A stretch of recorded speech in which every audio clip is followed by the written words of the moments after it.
Hello বন্ধুরা, আজকে আমার রান্না করে দেখাবো মাংস রান্নার রেসিপি। দেখো, বাজার থেকে কিনে নিয়ে এসে এটা পরিষ্কার পরিচ্ছন্ন করে ধুয়ে নিয়েছি। তারপরে দেখো, গোটা পেঁয়াজ, গোটা রসুন আর কাঁচা টমেটো দিয়ে রান্না করব গোটা গোটা করে। দেখতে থাকবেন পুরো ভিডিওটা। তো কড়াইয়ের মধ্যে তেল দিয়ে দিয়েছি। তারপরে দেখো, এলাচ দিয়ে দিলাম আর কেটে রাখা আলু, টমেটো, রসুন আর পেঁয়াজগুলো দিয়ে দিয়েছি। এইদিকে মশলাটা করে নিচ্ছি। শুকনো লঙ্কা, আদা, রসুন আর অল্প জিরে দিয়ে মশলাটা আমি করে নিব। যে মশলা করে নিয়েছি। এইদিকে দেখো, আলুটাও একটু লাল লাল করে ভেজে নিলাম। তারপরে মশলাটা আমি দিয়ে দিচ্ছি। মশলাটাও দিয়ে বেশ করে কষাতে হবে।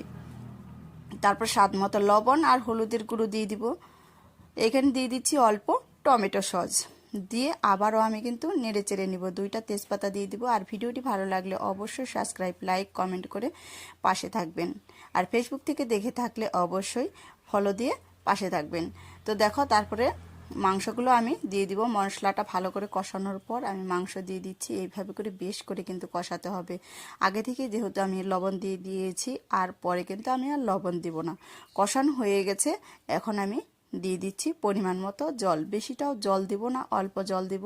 যেহেতু অনেকক্ষণ ধরে কষানো হয়েছে, অল্প জল দিলেই কিন্তু এটা হয়ে যাবে। তাহলে এই রকম গোটা গোটা একদিন খেয়ে দেখবেন, অসাধারণ কিন্তু লাগে কাঁচা টমেটোর মাংস রান্নার রেসিপি। আমার হয়ে এসেছে এই তরকারিটা।